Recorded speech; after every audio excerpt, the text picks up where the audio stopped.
Good morning. 8वी शिष्यवृत्ती 2024 बुद्धिमत्ता विषयाची आज आपण प्रश्नपत्रिका पाहतोय. आज आपण प्रश्न क्रमांक 60 ते 75 पाहणार आहोत.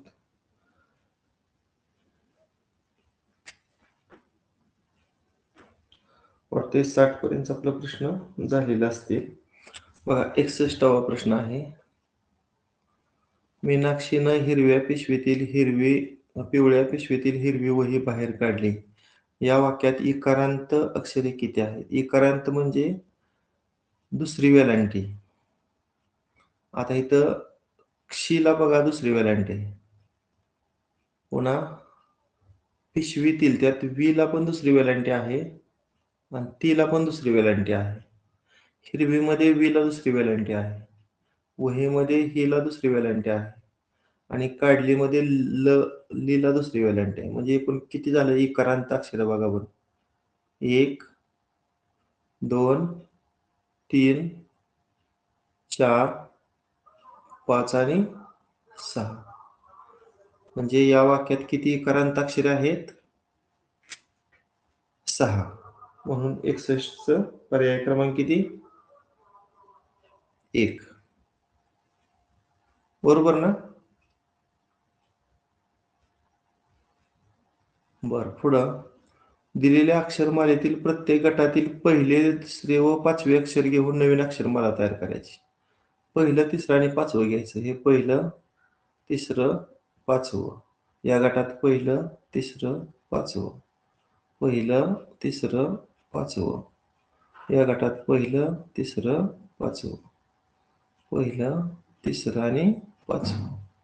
बघा नवीन अक्षरमाला A C E F H J K M O P R T U W I ही नवीन अक्षरमाला झाली.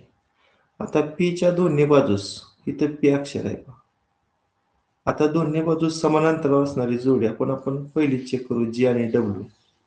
आता डब्ल्यू किती नंबरला आहे? पीच्या बघा उजव्या साईडला 4 नंबरला आहे आणि पीच्या डावीकडे 4 नंबरला कोणत्या आहे बघा? 1 2 3 आणि 4. बरोबर आहे की? म्हणजे पीच्या डाव्या बाजूला 4 क्रमांकावर जी आहे आणि पीच्या उजव्या बाजूला 4 क्रमांकावर डब्ल्यू आहे. म्हणजे याचं उत्तर पर्याय क्रमांक 1 येते बघा 62ला. दिलेल्या लयबद्ध मांडणीतील पदांचा क्रम लक्षात घेऊन प्रश्नचिन्हाच्या जागी येणारा गट पर्यायातून निवडा. आता आपण या ठिकाणी जर 5चा गट केला तर इथपर्यंत एक पहिला गट होणार, पुन्हा इथपर्यंत हा दुसरा गट होणार, 1 2 3 4 5 हा तिसरा गट होणार. आता जर या ठिकाणी आपण एक पर्याय सिलेक्ट केला, साधारणतः मी 4 नंबरचा पर्याय सिलेक्ट केला. पहिल्या प्रश्नचिन्हाच्या ठिकाणी क टाकलं, दुसऱ्या प्रश्नचिन्हाच्या ठिकाणी क्ष टाकलं, तिसऱ्या प्रश्नचिन्हाच्या जागेवर त टाकलं, चौथ्याला क टाकलं आणि शेवटचं जे प्रश्नचिन्ह आहे त्या ठिकाणी क. बघा कोणता गट तयार झाला, पुन्हा येतोय क त क्ष क. आता हाच गट पुन्हा आलाय का बघा सेकंडला? क क त क्ष क आलाय, क क त क्ष क आलेला आहे आणि शेवटचा अपूर्ण आहे बघा, क क त क्ष क. म्हणून याचं उत्तर पर्याय क्रमांक किती? 4. समजतंय का रे? हॅलो,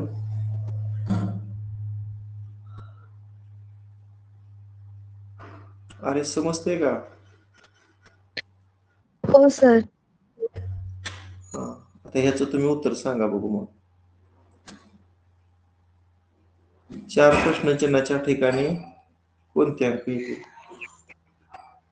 बघूया कोण सांग.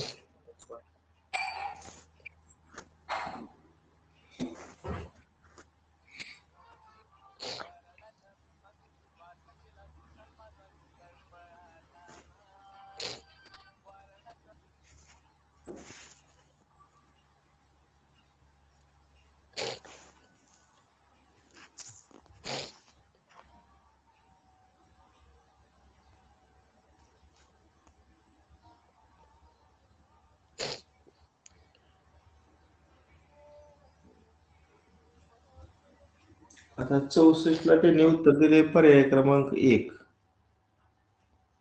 या ठिकाणी जर मी 7 ठेवलं, या प्रश्नचिन्हाला जर 5 ठेवलं, या प्रश्नचिन्हाला इथं समजा 4 ठेवलं आणि इथं 3 ठेवलं, तर कोणत्या नियमात मी काय केलं होतं, असं केलं होतं, 3-3चा गट केला. पण ते काय होते, सुरुवातीला बसते बघा इथं 1 2 3, पुन्हा उजवीकडून डावीकडं 2 3 4, 3 4 5, मग इथं 4 5 6 पाहिजे, तर 6 नाही. तुम्ही बघा बरं अजून वेगळ्या पद्धतीने कसं पहिला पर्याय येतोय पाहू शकता.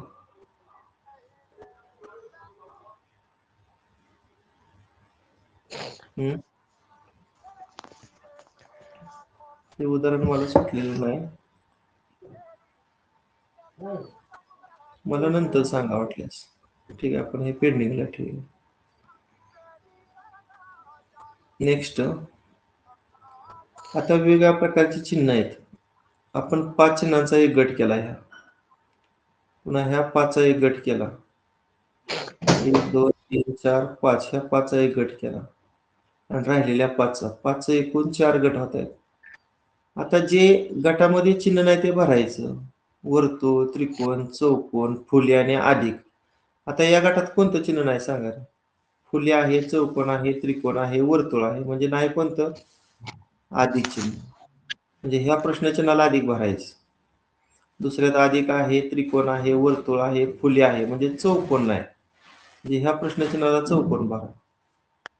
इथं वर्तुळ आहे, चौकोन आहे, त्रिकोण आहे, अधिक आहे, फुली नाही, इथं फुली भरा. मग अधिक चौकोन फुलीचा पर्याय बघा, पर्याय क्रमांक 1. गटात न बसणारे पद पर्यायातून निवडा. आगरतळा, ऐजॉल, इम्फाळ, सिक्कीम.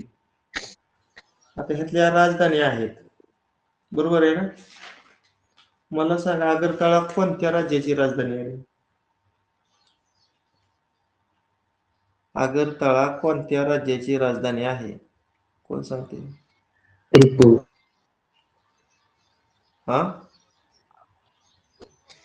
त्रिपुरा. बरोबर. आगरतळा ही त्रिपुरा राज्याची राजधानी आहे. ऐजॉल कोणाची राजधानी आहे?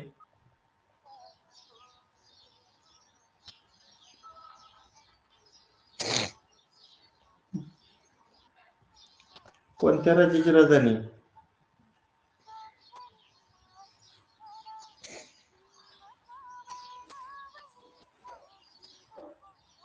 मिझोराम.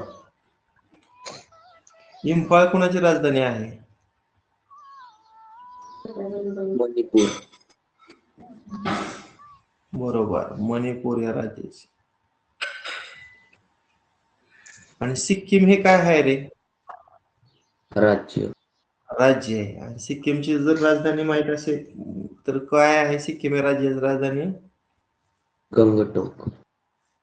म्हणजे इथे एक गोष्ट लक्षात ठेवा, पर्याय 4 काय येतोय, तर पर्याय क्रमांक 4 मध्ये राज्य आहेत, बाकीच्या 3 पर्यायामध्ये राजधानी आहे. त्यासाठी सर्व राज्याने त्या घटक राज्याच्या राजधान्या पाठ करा.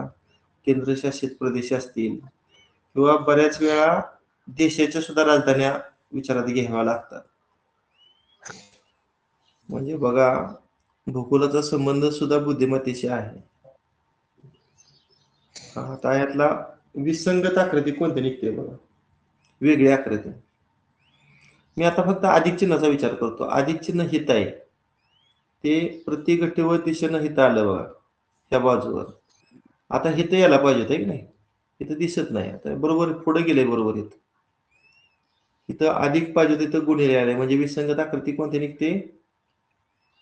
पर्याय क्रमांक 3. आता विसंगत संख्या सांगा कोणती ती.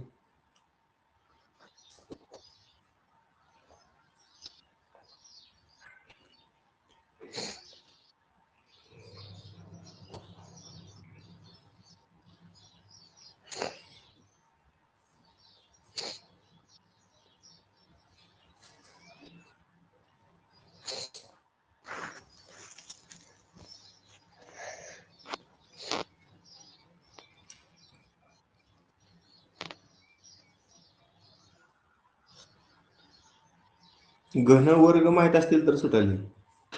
सर पर्याय क्रमांक 1. बरोबर आहे. चौथं कसं बेरीज येणार सांगा. चौथी कोणाची बेरीज येणार? 343 अधिक 49. 49.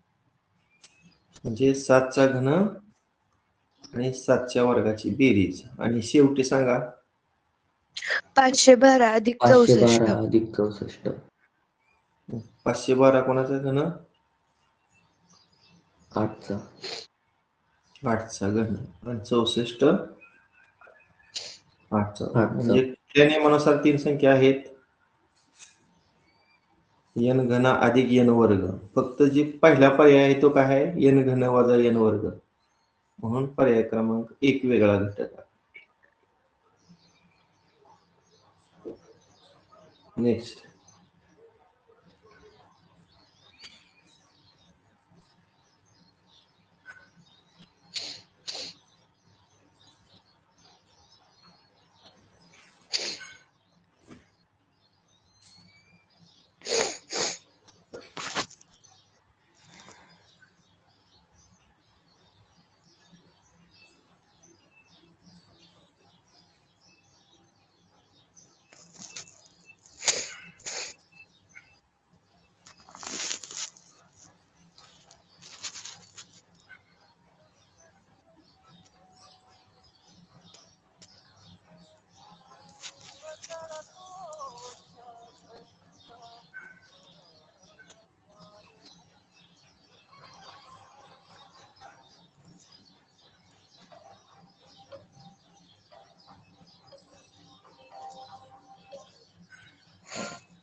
वर्षा बिडवे, माईक बंद कर. इथे काय सांगतात? आता सर्व छेदाधिक अपूर्णांक आहेत.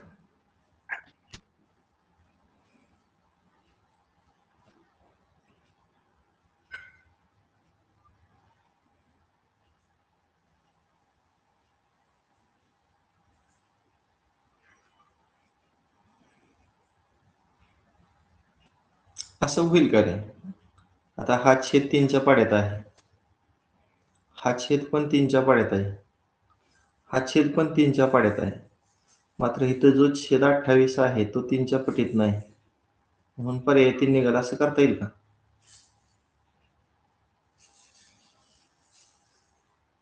तर त्यांनी 69ला उत्तर पर्याय क्रमांक 3 पण दिले आणि 4 पण दिले. बरं, असं जर आपण 3 घेतलं तर चौथा पर्याय कसा निघेल? सर छेदाला अंशाने भाग जातो. छेदाला अंशानं जातोय, प्रत्येक ठिकाणी जातोय का? 8/30 ला नाही जात. सर माझं 4 वेगळ्या प्रकारे आलंय जरा. हा, सांग ना कसं. सर पहिल्या पूर्णांकात जर जो छेद आहे त्याची दुप्पट केली तर मग संक्षिप्त रूप येते 1/6. त्याची परत दुप्पट. पुढचे हा त्याची दुप्पट करू का मग? 5 त्याचे पण दुप्पट 21 दुने 42, 28 इथं दुने 56 आणि 30 दुने 60. म्हणजे मग जर छेदाची दुप्पट केली तर पूर्ण भाग होतोय. 5 7 30, 6 7 42, 7 8 56 इथं 60 ला 8 न जात नाही म्हणून पर्याय 4. हा बरं ठीक. 3 आणि 4 असं 2 पर्याय त्यांनी दिले. नेक्स्ट CWF मी क्रमांक अगोदर देतो.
आता C चा डावीकडून क्रमांक किती आहे रे?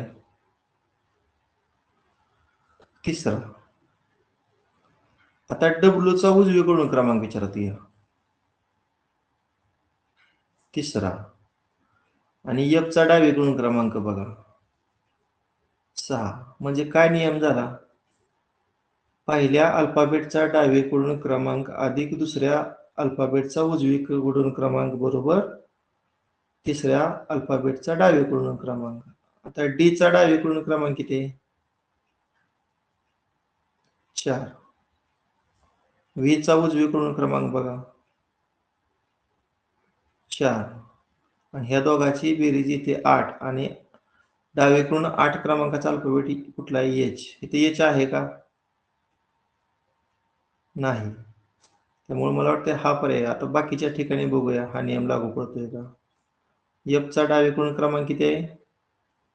5. T चा उजवीकडून क्रमांक 6. बेरीज 11. आता डावीकडून 11व्या क्रमांकाचा अल्फाबेट कुठला आहे?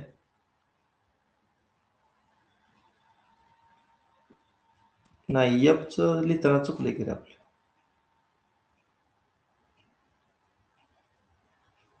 F चा डावीकडून क्रमांक 6 आहे. आणि T चा पण उजवीकडून क्रमांक 6 आहे. आणि ह्या दोघांची बेरीज 12. आणि डावीकडून 12व्या क्रमांकाचा अल्फाबेट कुठला आहे? L. म्हणजे बरोबर आहे. तसं G चा डावीकडून क्रमांक 7, S चा उजवीकडून क्रमांक 7, बेरीज 14 आणि डावीकडून 14व्या क्रमांकाचा अल्फाबेट N. हे पण बरोबर आहे. कुठला पर्याय वेगळा निघाला? पर्याय क्रमांक 2.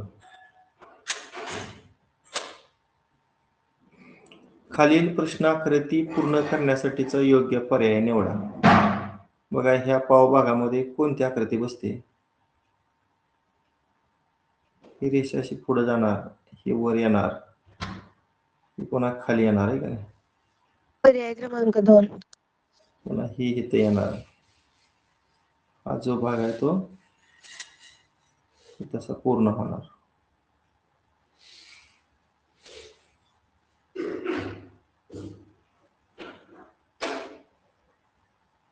बघा आता इथं बघा वेगळं झाले. हा तर ड्रॉप झाला. पुन्हा इथं 2 रेषा आहेत त्यामुळे हे पण ड्रॉप झालं. आता दुसरा आणि तिसरा 2च पर्याय आपल्याकडे उरला. आता इथं स्पेस आहे बघा, मध्ये इथं स्पेस आहे, इथं स्पेस नाही त्यामुळे हा पण ड्रॉप झाला. म्हणून 71 ला पर्याय क्रमांक 2.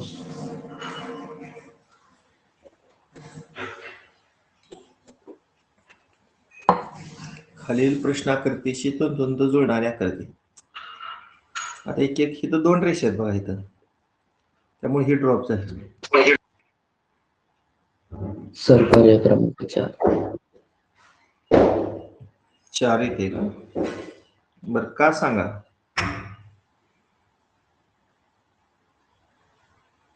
सर पहिल्या कारण की आकृतीत. ते पहिल्या आकृतीमध्ये जे स्टार आहे ना त्याच्यामध्ये ते टोकाचं जे हे आहे ना शेप तो असा टोकाला आलाय हा, जो की इथं वर प्रश्नाकृतीमध्ये चिकटलं असाच नाही आहे. का नाही? इथं वर हा चिकटले वर, चिकटला नाहीये. त्यामुळे हा पर्याय ड्रॉप झाला. आता आपल्याकडे दुसरा आणि चौथा दोनच पर्याय उरले. सर दुसऱ्या दुसरा ह्याच्यामध्ये पर्याय. मागच्या जिथं हे केलंय ना म्हणजे हायलाइट केलंय तिथे पण आहे ना एक रेष दिली, ती रेष हा, पण नाहीये दुसऱ्या ह्याच्यामध्ये, इथं रेष आहे त्यामुळे पर्याय बघा, क्रमांक इथं रेष 2 दिसत पण नाही गेला. म्हणून 2 पण गेले. म्हणून पर्याय क्रमांक 4. आता हे बघा, तंतुंत आकृती.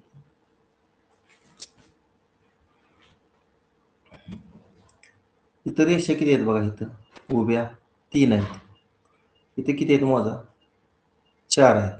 हा पर्याय ड्रॉप झाला.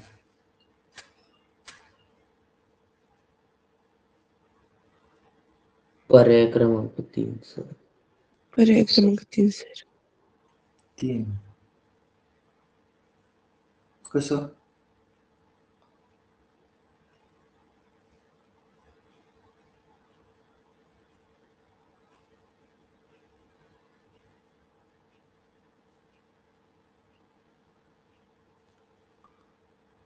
हा, इथं बघा, इथं आडवी रेष नाही, इथं आडवी रेष दिसते बघा, इथं चौथ्यामध्ये दिसते का? त्यामुळे हा चौथा पर्याय पण ड्रॉप झाला. आता 2 राहिलं. आणि दुसरा दुसऱ्यामध्ये पण दुसऱ्यामध्ये वरच्या साईडला दुसऱ्या आलाय. कॉर्नरला पण एक आडवी रेष आहे. हा, इथं रेष नाही, इथं दुसऱ्यामध्ये रेष आहे बघा, म्हणून हा पण ड्रॉप झाला. पर्याय क्रमांक 3 बरोबर. कागदाला घडी घालून छायांकित केलेल्या ठिकाणी कापून कागद उलगडल्यास त्याचा आकार कोणत्या पर्यायातील आकृतीसारखा दिसेल? आता हिथं जी त्रिकोण आहे तो इथे येणार बघा, असं पर्याय क्रमांक 1 सर. इथे येणार. पर्याय क्रमांक 1 सर. हे पूर्ण असं वर्तुळ तयार होणार. हा चौकोन इथे येणार, पुन्हा खाली असा येणार. आता इथं पूर्ण आयत आहे, त्यामुळे ही ड्रॉप झाली. पुन्हा मध्ये वर्तुळ पाहिजे, इथं चौकोन आलाय म्हणजे ही पण ड्रॉप झाली. पुन्हा इथं बघा कसं आहे, इथं वेगळंच आहे, त्यामुळे हे पण ड्रॉप झालं. पर्याय क्रमांक 1 बरोबर आहे. प्रश्न आकृतीत लपलेली आकृती काढायची.